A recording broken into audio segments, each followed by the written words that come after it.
Namaste, Jai Bharat.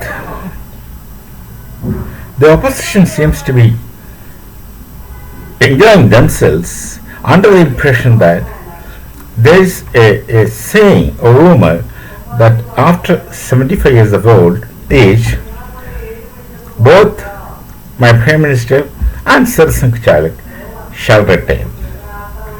They celebrate it, rather, they're celebrating it.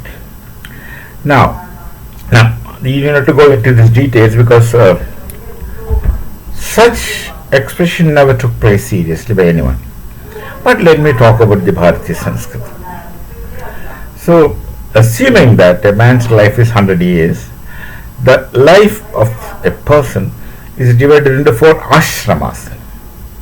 The first 25 years, that's from the birth till you are 25 years of age, the ashrama is called as Brahmacharya ashram. During this 25 years of age, a person acquires knowledge, goes to Gurukul, learns craft, whatever. But then he shall remain a brahmachari.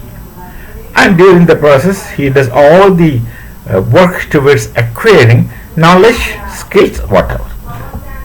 Then after 25, that's 25 to 50, the second ashrama is Grahastha ashram. And during this period, the person gets married, looks after his family, functions in the society meaningfully, according to dharma, in all righteous path he lives. He marries, he gets children, or the normal kind of life. Grahastha ashrama. Then 50 to 75 is a third ashrama in human life, is called as Vanaprastha ashrama. In Vanaprastha ashrama, the person doesn't leave the house.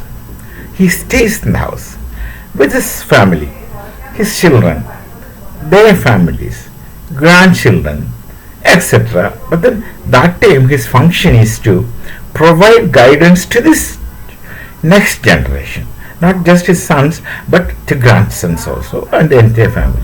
So till he is the age of 75, he remains in the house and looks after everything.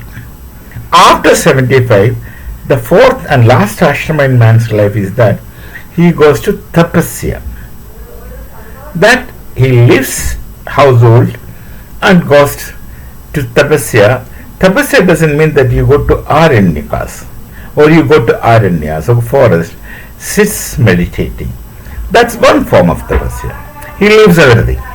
He relinquishes everything. He discards everything and goes for his own transcendental existence, as his own moksha. Then he leaves and everything and he goes for tapasya. Tapasya, that's deep meditation. But tapasyas are multiple kinds. The idea is to serve humanity, broadly humanity, and of course Rashtra when it comes to the contemporary period in time. So he goes to tapasya. After Vanaprastha, he goes to tapasya. Then till the end of his life, he functions for the society, either by imparting his abilities and knowledge for the sake of others, not for himself. Certainly not for himself. He is now, after Vanaprastha, is completely detached, because during the period of Vanaprastha, 50 to 75, he practices detachment to its ultimatum. Then, if he doesn't have anything else to do with the society, then he becomes conscious about himself alone and goes for tapasya, and then he goes for moksha. He becomes mumukta. He becomes jivan mukta. That is moksha he attains while alive. And then of course with that moksha, that is mumuksha, he becomes mumukta. The complete moksha becomes automatic. This is the system in Bharatiya, 4 ashramas in man's life. Now look at these 2 personalities. My Prime Minister, he is already a tapasvi. I think he did not have grahastha ashrama. He didn't have to live vanaprasthi. He is already a tapasvi long before, and is continuing that tapasya. And his tapasya is not for himself. His tapasya is for the entire nation. He is already a tapasvi. What's the point of him going for tapasya when he has already had gone for tapasya long before? Maybe after the brahmacharya, he had gone for tapasya directly, shortcutting grihasthashrama and vanaprastha. He had been a tapasvi. And look at our Mananiya Sangh Chalak, Mananiya Mohanji Bhagavat. He is already a tapasvi. He is already a tapasvi. After brahmacharya, he had entered into his grihasthashrama and vanaprastha. He made shortcuts through that. He didn't leave those lives. He straight becomes tapasvi. These are great human beings. These are great human beings. They are already tapasvis. Mohanji is living for the nation and a great tapasvi. These people are Maharshis.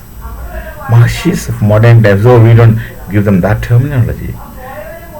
Does or do Modi ji live for himself? If you have such misunderstanding, please throw it out. He doesn't live for himself. Mohanji Bhagavat, is he living for himself? Certainly not. He lives for Bharat. All Sangh Chalak said that. A Swayamsevak is that actually. And a Pracharak is complete Swayamsevak. He dedicates his life to nation. For him, what retirement? Have you ever heard a Swayamsevak retiring? Or a Pracharak retiring? Until and otherwise his health doesn't permit him to function normally. When he is of course forced to stay in Karyalayya, but that doesn't mean that he keeps quiet. He continues. There are so many Pracharaks, so many great Swayamsevaks I have personally come across.